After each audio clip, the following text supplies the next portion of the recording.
Hi, everyone. Welcome to 7th Health Astrology Podcast. I'm Heather, and I'm here to talk about the messy, beautiful, and sometimes exhausting world of relationships. Welcome back, everyone. How are we feeling? I hope that this Mercury retrograde and the eclipse is treating you well. Been a doozy for me, I will have to say. The Mercury retrograde is happening in my 6th house. So yeah, it's like every day for me. So anyway, back to part 2 of why we choose them. We're going to start by talking about Libra through Pisces, 1st and 7th house, and what kind of partners we seek. Let's start off with Libra. Libra vibes, Libra rising. So this is very personal to me because I am a Libra rising. This was quite easy for me to describe, even though my life has been quite difficult. But a Libra rising, you are a person who cherishes harmony in your life. For instance, for me, I don't like conflict. I don't like to argue with my partner. If I do, I just want to shut down. You know, keeping a balance relationships with my lovers and my friends and my family members and my coworkers is extremely important for me. And since I want that balance in the world and to be seen as someone who is diplomatic and fair, I'm very, very fair. I am so fair in the sense if I do something for you and then you do not do it for me, I will never do it again. It's that serious for me. So you do me, I do you. That's how it works for me. That's epitome of a Libra rising. And since Libras want that harmony and quiet life, opposed to a life with a lot of conflict, it's a little bit difficult because you have Aries in the 7th house. And because you are an air sign, communication is so important to you. Love is very important to a Libra rising, and not just romantic love, because Libra is in the angular houses, so family, close friends, and career are all equally important. Libras like to experience things with others. You know, my son always says, Mom, just go by yourself. Just go to the movies by yourself. Well, I don't want to go to the movies by myself. I want to experience the movie with somebody. That's a Libra.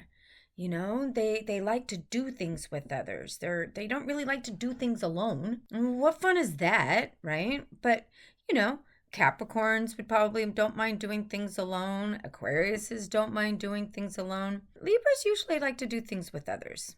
However, because he doesn't have a strong Libra, well, he kind of does, but he doesn't have any planets in Libra, he does not understand that my Libra rising wants to experience joy with others. And Libra does rule the house of others. So see how that makes sense? Libras also can be people pleasers. And with an Aries 7th house, this can be challenging as Aries is known for conflict. So what kind of person are we looking for in that 7th house? Well, believe it or not, it's an Aries type archetype. Libras are looking for a partner who is assertive, action-driven, someone who's willing to move and not be stuck, because these are both cardinal angles. So fixity is not a thing for either one of these signs. Aries is a fire sign. So you can be attracted to people with high energy, on the go, always starting new things. This partner can be a leader or someone who is extremely confident, but not arrogant, because that'll just ruin it for the Libra. Because again, Libra wants the harmony, arrogance and harmony, those two don't go together, right? Aries type will bring arguments, but that's good for a Libra rising who prefers the constant peace and harmony. We kind of need those arguments to move forward in our relationships, right? I mean, who hasn't had a fight with their partner or their best friend or something that it actually you guys learned new skills from each other and wants and needs from each other because of that fight, you know? So that's something to look for.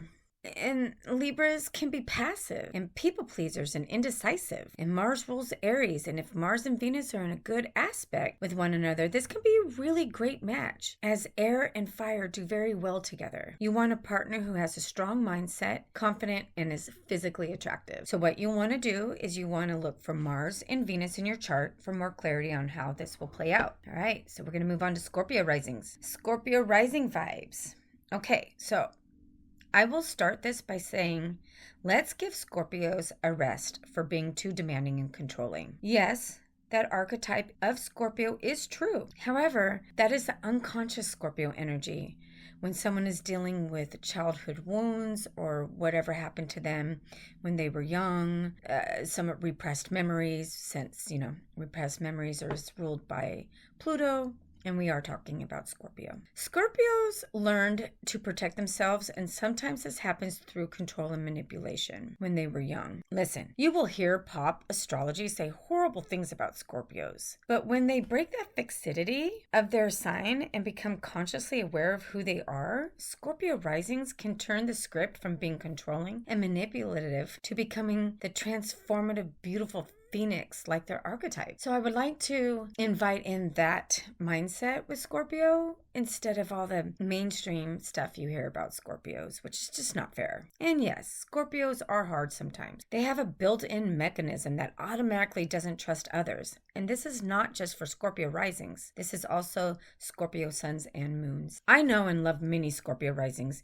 And yes, my Cancer stellium trines Scorpios. So I have a little bit of easier energy when it comes to Scorpios, since I have a lot of water as well. But what I find to be the hardest for Scorpio risings is their inability to make changes. Scorpio is a fixed sign, and if they have a ton of repressed energy, they can become very stuck. I like to describe the water signs like this. Cancer is the waves crashing on the beach. It's the tidal movements of the moon and the earth. It is constantly changing, as is the moon every 2.5 days. Scorpio, I describe like a pond that doesn't have an outlet, or the water runs very slowly to another water source. Then there is Pisces, that is full-blown ocean with no boundaries. Let's think about Scorpio as a pond. Scorpios get stuck in that murky pond water, just stewing at all the stuff that has happened to them. And because of this fixity, it's hard to change. And in so,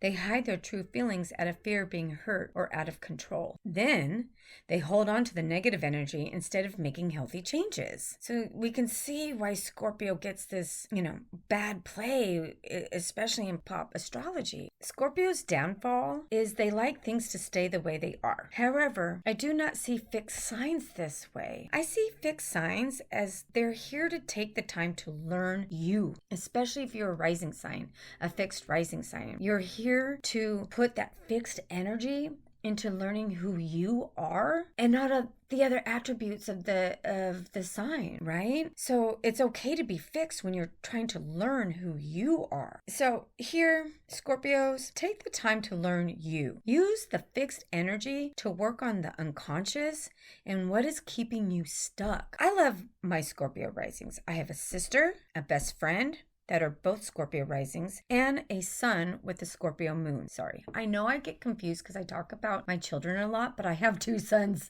2 boys. Men. I use the word son in both terms a lot, so I will try to do my best in clarifying that for you. I have a son, who's not a child, with a Scorpio moon. Okay, there we go. Sorry.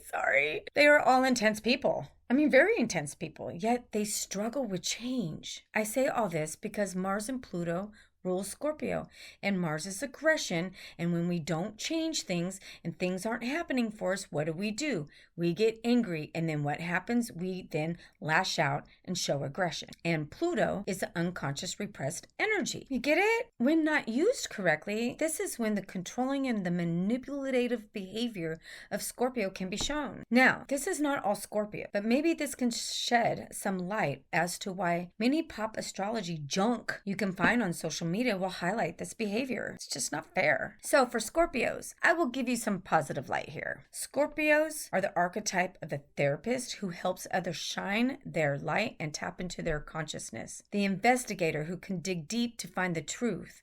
The researchers who find new cures. There are many great Scorpio qualities. It is unfortunate that many make fun of the complexity of Scorpio. So, what type of person is a Scorpio looking for? Taurus on the 7th house is what Scorpio risings have. Scorpios, since you have Taurus on the 7th house, you're looking for someone who's dependable, stable, and steadfast. You want a partner who is also financially stable. Taurus is ruled by Venus, so we cannot forget about the financial stability. So you want to find someone who's financially independent. I find this polarity as the strongest of all the polarities. However, there is a downside. Taurus in the 7th is much like I described in the last episode about Taurus risings. They also struggle with change, and they will stay in a relationship out of comfort and security. Not always good. As Scorpios can run all over sweet Taurus archetypes, and obviously if your Venus and Mars and Pluto are in good aspects, this can make it hard. If the relationship is mentally abusive, then the mental Taurian partner can suffer. Or I don't want to say the Taurian partner, the Taurian archetype of the partner can suffer as they believe they need to stay in this relationship because this is your chart, you have this fixity in your angles. Yes, that's the kind of partner you're looking for, but because we're talking about your chart, it's still fixed. There's this struggle on both sides. Okay. The Taurus is stability, and it's the builder. It wants to build what it started, whether it's healthy for them or not. And Scorpios learn to trust that logic, that practical side of Taurus type partners to help them get out of the dark if you happen to be there. So look for Mars and Pluto. Mars is the traditional ruler of Scorpio, and Pluto is the modern ruler of Scorpio. And Venus is the ruler of Taurus. And in your chart, look for this. Look for where these planets are to help you see where the Taurus 7th house is playing out. All right. The next one is Sagittarius. Sagittarius rising vibes. Another rising sign I love, as I have another man-child son who is a Sag rising. This man, let me tell you that I find Sagittariuses to embody their sign more than almost any other sign. I swear, it's so fun. I love Sages. This man has literally traveled the world, loves to try and visit new experiences from different cultures, and of course the food. He's also attracted to foreign partners. Sagittarius rules the 9th house of foreign travel, and again, he's explored the world. That is Sagittarius Jupiter energy. Sages, you are gregarious, outgoing, you are Jupiter ruled, and everything is bigger in your eyes. One downfall for Sag rising, though, is if you are very sure of yourself, you can come across as a know-it-all or have no tact and just blurt things out without even thinking. Somewhat like a person with a lot of Aries in their chart, or a person that has Mercury in Aries. That's a theme as well. Sag is a fire sign, so they are full of excitement, energy, and ambition. On the positive, they are unlike their dark, deep neighbors of Scorpio. Very, very, very outgoing, lots of friends, life of the party. Sag risings can be adventurous, loud, and popular, and sometimes they're a little hard to settle down. Like I said in the last episode, Sages are very easily committable. It's not that they're not committable. They just love their fiery freedom. They can't find a partner who is going to keep them from exploring, or else they're going to, how's the word I want to say? Crawl out of their skin, right? So you need to find a partner who is just as curious and adventurous as you are. And what better sign can that be is Gemini in the 7th. With that said, Sag, you need a partner who will fuel that fire with air. Gemini sits in your 7th house, and like I said in the last episode, Geminis, they get bored easily, but not with a Sag who is on the go and always wanting to learn and explore. This is a great placement as these two signs are double-bodied and mutable. Gemini energy of the curiosity will just fuel Sag's desire to learn and explore all they can. My granddaughter has her son in my man-child's son 1st house, and they literally went to Japan last week and explored the entire country and try new food. Now, he is not married to a Gemini. Instead, he is married to a triple Cancer. However, her Mercury is in an exact conjunction to his Mercury in Gemini. So she stimulates his desire to see the world and she keeps his mind in constant curiosity. See, like I said in the last episode, you don't necessarily need to find a person with their sun sign in the 7th house, but there could be planets in that 7th house of the other person who will influence that need and desire for their partnership. So I hope that makes a lot of sense. For Sagittarius risings, you want to look for Jupiter and Mercury in your chart and any aspects for more clarity of how this will play out for you. Capricorn rising, your vibes are down to earth, you are the dependable type, easily driven by success and accomplishments. Capricorn is an earth sign. You feel most comfortable when you have your security needs met. You may appear to others as serious, conservative, responsible, dependable, reliable, and stable. Woo! All that Capricorn energy. That Capricorn energy isn't necessarily super emo. I had to learn that the hard way. But they can be. They just come off to others as a serious type. Me personally, I love being in a relationship with a Cap, sun, moon, or rising. Capricorn sits in my 4th house of home, and I have one of my man-child sons with a stellium of 5 planets in Capricorn. My other man-child sun is a Capricorn moon. So listen, I've had to learn Capricorns in the best way through my family, my 4th house. Both of my man-children my man sons grounded me. That earthy Capricorn. I have no earth in my chart, yet I birthed and brought in grounding for me. I always say my Cap moon child helped me grow up. He was my first son, and I was only 19 when I had him, and he really made me learn to become responsible, dependable. I had to care for him. I had to be reliable and stable. I had to make sure all of his security needs were met. You see how that kind of works? How it all works out like that? Even today, I still look up to him because he is so damn grounded and I need that. Really, it depends on where Saturn in your chart is hanging out. That will tell you more of how you're going to use that Capricorn rising energy. So what does Cap risings need? They need a Cancer type partner. And look at that. I'm a Cancer sun and pretty crazy, right? Cancer, 7th house. That's what you're looking for.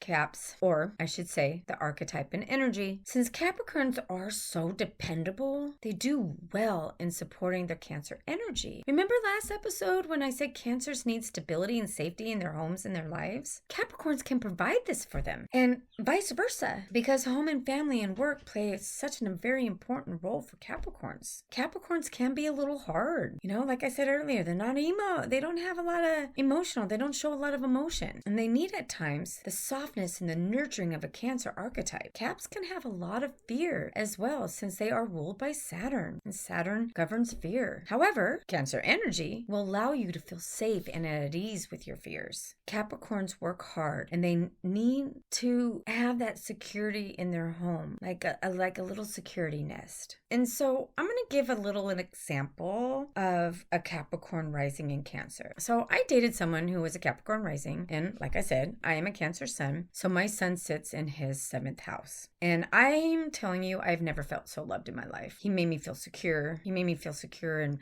my body. He made me feel beautiful. I mean, without any doubt, never doubted, I should say, that this man didn't see me. And since I have Aries in the 7th house and his Venus is conjunct my descendant, we will get to that in a later episode when a planet is on your ascendant and your descendant and extreme energy of that. But his Venus does sit on my descendant at the exact degree for him. So he made me feel seen with his Venus on my descendant line entering my 7th house. He loved me in a way that was kind. He was nurturing, sweet. He didn't like conflict. Venus was on my descendant. However, we didn't work out, but I will always know that I have a place in his heart and vice versa. Hope that example kind of gives you some idea. So what you want to do is you want to look for Saturn, as Saturn rules Capricorn, and the moon, because the moon rules Cancer. To get a little bit more clarity of how this is working for you, Capricorn rising. All right. The hardest one I've ever had to learn. Aquarius risings. Aquarius rising vibes. Aquarius, you can come across as unique and different. Aquarius is in my 5th house, and I have loved more Aquarius than any other sign. By the way, the 5th house is the house of true love and passion. So the 5th house will be a topic when it comes to love, but we are talking about relationships and the angles. So don't worry, the 5th house is just as important as the 7th. And that 5th house is kind of like love and dating. So think of it as you meet your partner in the 5th house. And that's why the 5th house is so important when it comes to love and relationships. Okay, back to Aquarius rising. They can be extremely stubborn. And once their minds are made up, it's very hard for an Aquarius to change their mind. This applies to Aquarius sun, moon, and risings. Aquarius is the sign of the people and the collective. But sometimes I find this not to be true when Aquarius risings have been conditioned and programmed to not want to help others. This is the same for Aquarius sun and moons. I have found that so to be true, and it just boggles my mind because when you're learning astrology, they always talk about Aquarius being the collective and helping people. Yet I have met so many Aquariuses that don't do anything for other people. Again, Saturn ruled. I find that to be more, low vibe Aquariuses who are not consciously aware of what they should be doing with this beautiful energy that they have. And this is why when I was learning astrology, Aquarius was the hardest sign for me to understand, yet I have loved and dated so many. I should be able to know how they click, but I couldn't put my finger on Aquarius and it was driving me nuts. So Aquarius is a fixed sign. And as we know, fixed signs are stubborn AF. Aquarius, you love the community. And if sometimes, high vibe Aquariuses, you love community. And if someone was in need, your nature is to help them. Or if an animal is in need, your nature is to help them. And you will see that when sometimes it's needed. In Aquarius, I will say one thing about Aquarius is they will bring groups together though. Even if they are low vibe, they will still bring groups together in some way. Aquariuses can come off as aloof to others because you do have a need for space. But this does not mean that you're not capable of love. It just means you show love in a different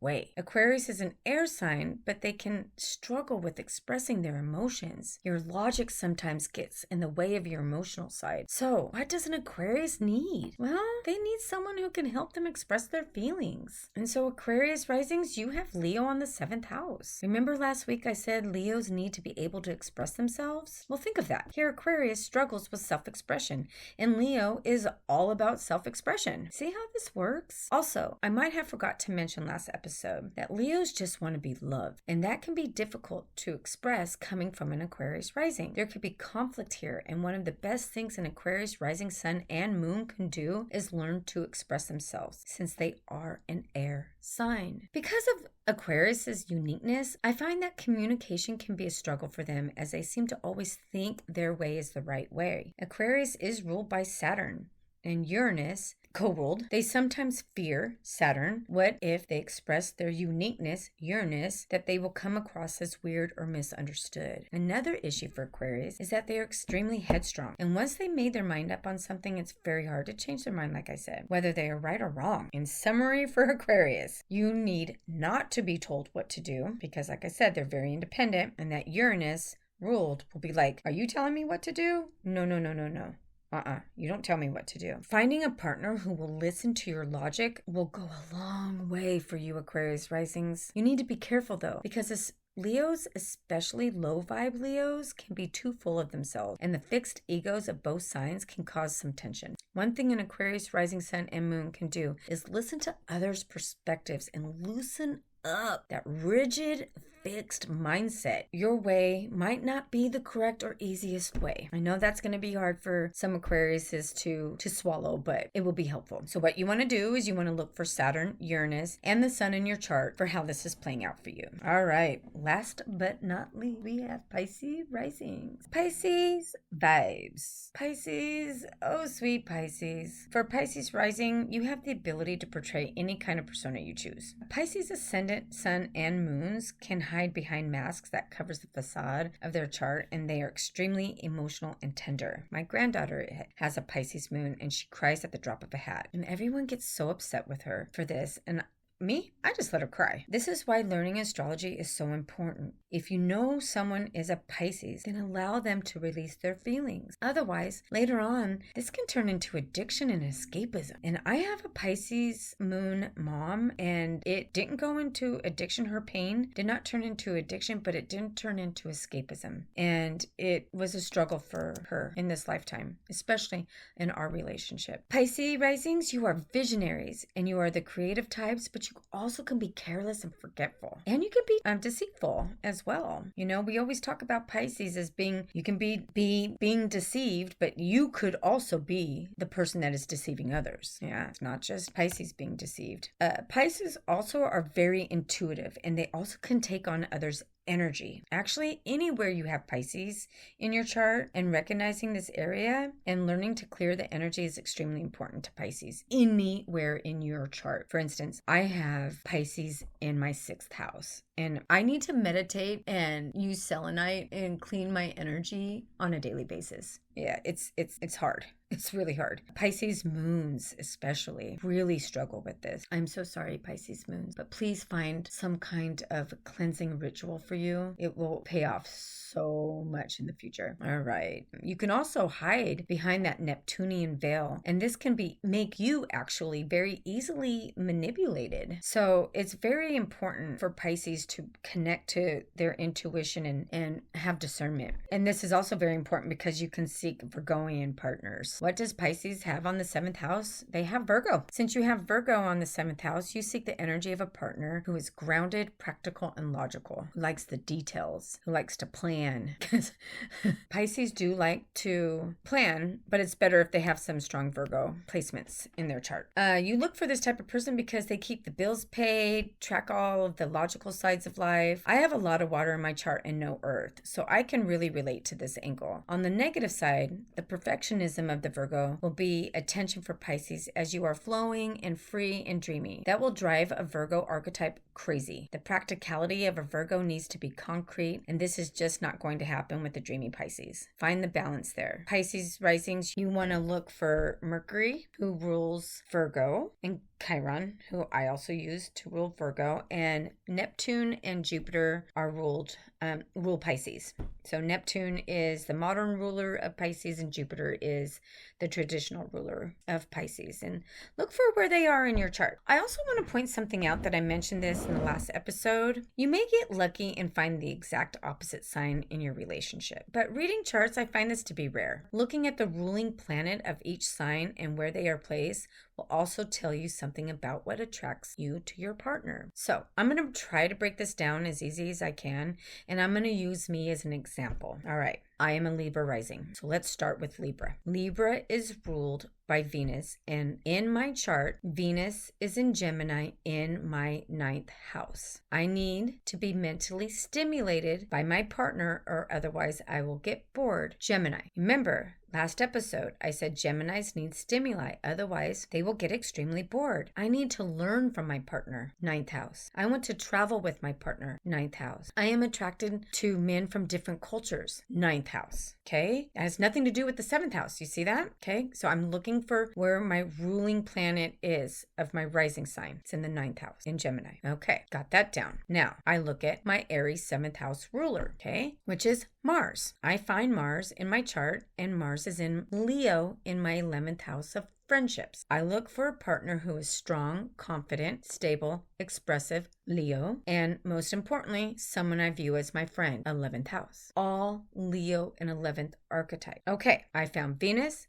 and I found Mars, and I added Gemini, 9th house, Leo, 11th house, and how they are influencing my dating preferences. Okay, we got that. Now, because Mars is the ruling planet of Aries in my 7th house, and it is placed in Leo, I have to find the sun, because the sun rules Leo. My sun is in Cancer, okay? I want someone who is nurturing and loving and will make me feel like I am their family. All right.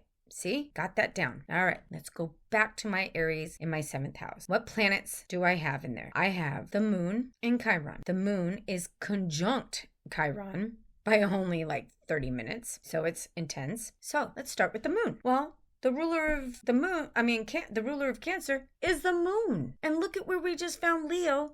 Aries is the sun. See how this is connecting? So, well, look at that. Didn't we just find the ruling planet in Aries and Leo rules the sun, and my sun is in Cancer? The moon is my body, my emotions, my roots in Aries, which is me, the self. See how this is making sense? Okay, let's hit on Chiron in my 7th house. Chiron is our wound that we come into this lifetime with. I have it placed in Aries. So I have the wound of self. I struggle with feeling seen, heard, or loved by others. The 7th house, theme of others. Because Chiron is in the 7th house of others, I feel like I'm not good enough for others. See how this is playing out? And it's conjunct my moon. So it's my emotions. All right. Now, who rules Chiron? Okay. Well, in my practice, Virgo rules Chiron, and I have Virgo in the or Chiron rules Virgo is what I should say. And Virgo is in my 12th house of hidden things, and also like self-sabotage and victimhood and all that. So for years, I did not see or realize 12th house, Virgo, that I was choosing partners who would hurt me and my emotions and my sense of self. They would make me feel like I wasn't good enough for them. Chiron, 7th house, conjunct my moon. And this went on for years until astrology came into my life and I was able to see I had these unhealthy relationship patterns. See how the ruling planets of the signs play such an important role, and we must learn planet rulership to gain better insights on our relationship patterns. Look how it all fits and you will see it's like a puzzle. You just got to find the pieces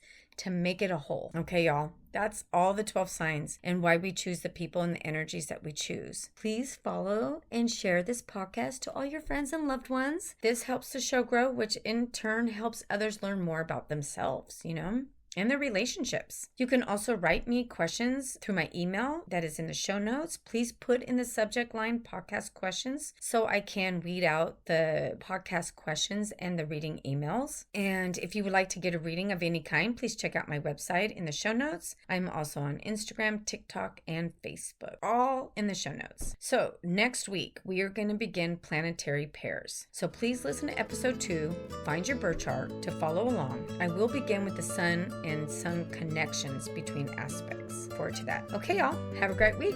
Talk soon.